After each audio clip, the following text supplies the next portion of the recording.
Welcome, friends. Thanks for stopping by. In honor of National Housewife Day, which was last week, November 3rd, let's take a look at the following article I came across. It's so fascinating to learn about how people used to live, especially when we discover that not much has really changed. However, sometimes you come across some old traditions that some folks simply can't believe people ever followed. But what were women in the 1950s expected to do for their husbands? Well, some would say that those traditions have certainly flown right out the window. In May of 1955, Housekeeping Monthly published an article entitled "The Good Wife's Guide," detailing all the ways that a wife should act and how best she can be a partner to her husband and a mother to her children.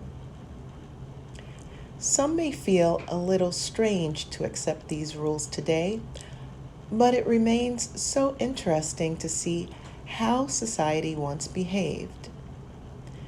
Kindly watch until the end to see what rules mothers and housewives once had to follow, and let me know your thoughts in the comments afterwards. Now, this article is pretty much based on the man's arrival home after a long day at work and what the housewife, duties are to prepare for it. So here goes. Number 1, have dinner ready. Plan ahead, even the night before, to have a delicious meal ready on time for his return. This is a way of letting him know that you have been thinking about him and are concerned about his needs. Number 2, most men are hungry when they come home, and the prospect of a good meal is a part of the warm welcome needed. Number 3, prepare yourself. Take 15 minutes to rest so you'll be refreshed when he arrives. Touch up your makeup, put a ribbon in your hair, and be fresh looking. He has just been with a lot of work-weary people. Number 4, be a little gay and a little more interesting for him. His boring day may need a lift, and one of your duties is to provide it. Number 5, clear away the clutter. Make one last trip through the main part of the house just before your husband arrives. Gather up school books, toys, paper, etc., and then run a dust cloth over the tables. Number 6, over the cooler months of the year, you should prepare and light a fire for him to unwind by.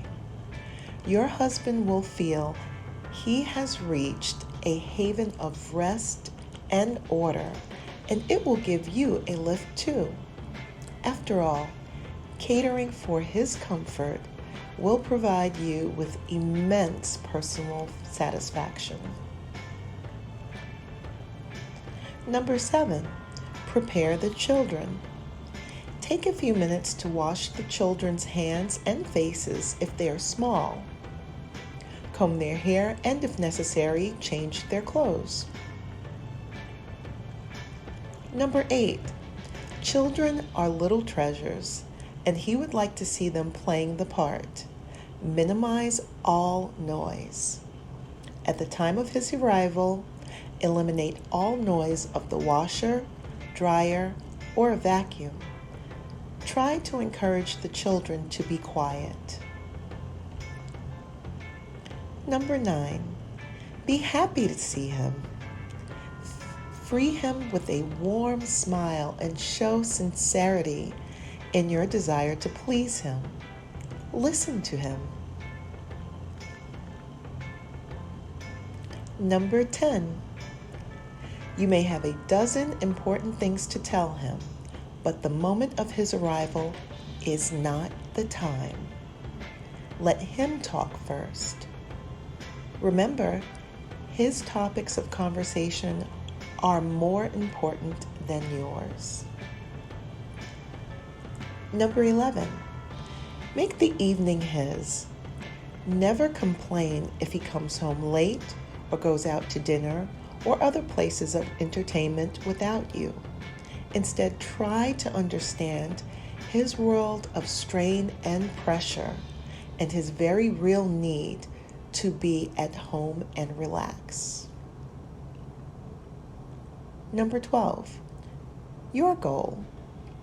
Try to make sure your home is a place of peace, order, and tranquility, where your husband can renew himself in body and spirit.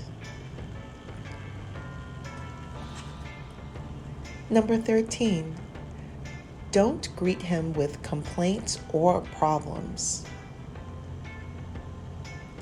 Number 14, don't complain if he's late coming home for dinner or even if he stays out all night.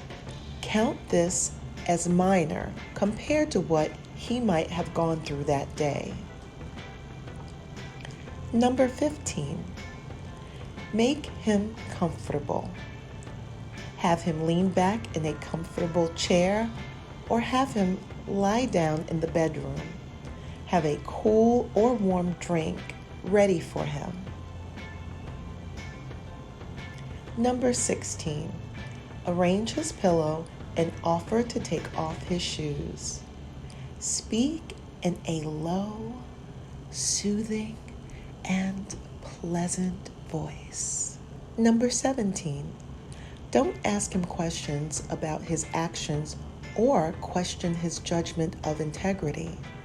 Remember, he is the master of the house, and as such will always exercise his will with fairness and truthfulness. You have no right to question him. Number 18, a good wife always knows her place. So, friends, would you be able to follow these 1950s housewife guidelines? Let me know in the comments section below. And if you like this video, kindly share it on your Twitter so that other people can come over to the page and hopefully subscribe like I hope you're doing right now. Again, thanks so much for stopping by, friends, and I look forward to seeing you in the next video. Toodles!